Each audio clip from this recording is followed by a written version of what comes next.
Les autorités juives de Jérusalem envoyèrent des prêtres et des Lévites à la rencontre de Jean. Qui es-tu? Jean ne refusa pas de répondre, mais déclara ouvertement et distinctement: Je ne suis pas le Messie. Alors qui es-tu? Ne serais-tu pas Élie? Non, ce n'est pas moi. Tu es le prophète? Non. Dis-nous alors qui tu es. Nous devons donner une réponse à ceux qui nous ont envoyés. Qu'as-tu à nous dire de toi-même? Jean répondit en citant le prophète Isaïe. Je suis la voix de celui qui crie dans le désert. Préparez un chemin pour la venue du Seigneur!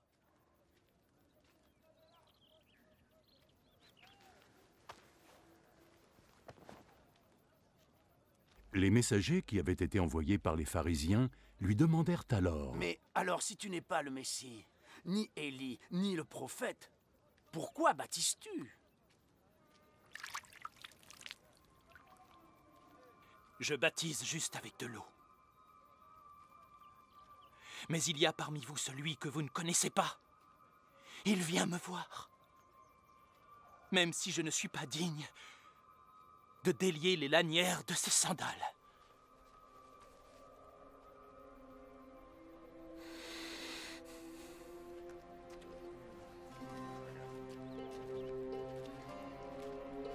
Tout cela se passait à Béthanie, sur la rive est du Jourdain, là où Jean baptisait.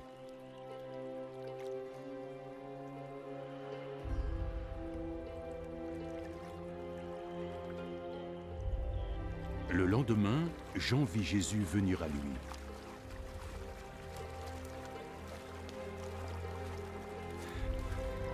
Là, voici l'agneau de Dieu qui enlève le péché du monde.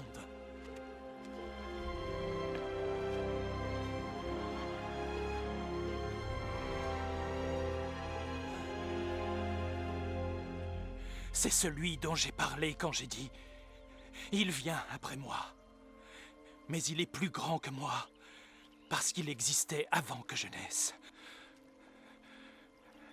Je ne savais pas qui il serait, mais que je viendrais ici le baptiser avec l'eau, afin de le faire connaître au peuple d'Israël.